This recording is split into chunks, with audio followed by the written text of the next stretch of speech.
This is totally not scripted, planned out, or anything. This is just me sitting outside Starbucks about to go in between my day of commitments around town. So what triggered this video is if you're interested in buying land, you just have to work with buying or selling land.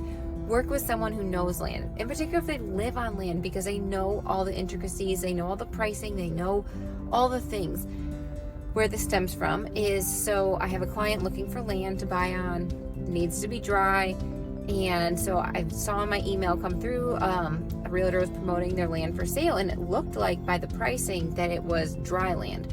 So let me back up a minute. What's wetland or dry land? If you live in Florida, your land, if it's acreage, is either wet or dry. Obviously there's a lot of swampland in Florida, mushy when it rains, is how well does the land drain. So before you buy land or list land, you should have an environmental report done. And there's various different companies that do it. There's different, some are more in depth than others. But in summary, it should give a percentage, and a good environmental report should show a percentage of what's wet, what's dry, and where it's wet and where it's dry. You can build on, quote, wet land, but you're going to bring in your dirt, and in order to get like a permit to build or anything like that, you're going to have to bring in dirt. So I always tell people, you can pay for your land dry and it'll be more expensive, or wet and you may or may not be able to build, and you're going to have to bring in a ton of dirt, to build. So I call this realtor because I'm like, okay, based on this price, like this gotta be like dry land.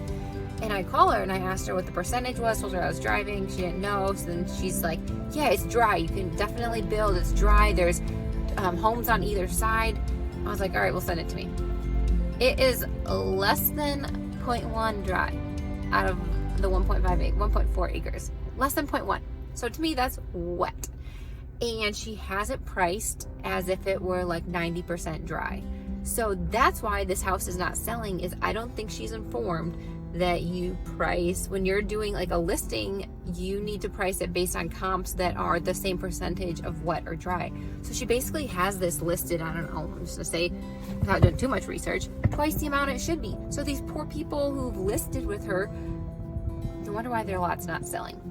That being said, for my client, if I didn't know that and she had a different realtor who another realtor told her, oh yeah, you can build on it, they might have went forward with it. I mean, I guess you'd have the report to look at.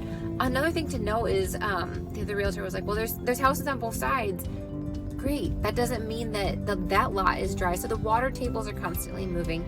And just because your neighbors have a structure or two built doesn't mean that your lot is suitable for that. So there's so much involved in whether you're looking for land or whatnot. Just be sure that who you work with, either on the buy or sell side, knows all these things. I mean, other things that come up on land. I have clients closing on a house and land coming up in the next 8 days. We did a 9-day close. Crazy, right? They're cash. But they have never lived on land before. So I was telling them all about their septic, their well. Did you know that if you lose power, you lose your water as well? Because wells have to have a piece of electricity. So like, for example, if there's a hurricane or your power goes out and you lose any power whatsoever, your water is likely out too. So just these different things that people need to be aware of. Also, when you work with someone, can they point out by looking at the house where the septic is? Now, I can't always be 100% right, but I would say 98% right. I can point out where the septic is. Let me tell you where the septic usually is. Usually, when you look at the front of a house, it's on the right side, and it's just this big hump, like a little mini mountain. Along with that, like, do you know how often your septic should be pumped? Your septic, people will tell you different things. Some people say every 2 to 3 years. Depends how many people are in your house, right?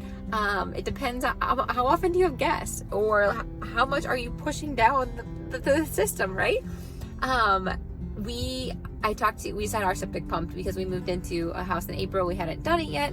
It didn't seem full, but we were just kind of like a clean start, you know?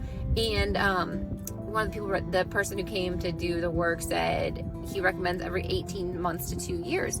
It's $325. Like, you want to get that thing pumped so that $325 is worth it rather than it becoming over full, right? And having issues. So this is just my ramble on all the things on life on acreage that you need to be aware of, and that you need to work with someone like myself who lives this day to day. I live on 5 acres. I go through these septic well, dry land, wetland, all the things all the time. So anywho, just want to provide some feedback for those of you looking for land. As always, would love to assist you if you're looking for acreage, a home or a lot in Florida. I can be reached at 941-932-0806. Feel free to give me a call or text at any time. Have a good one.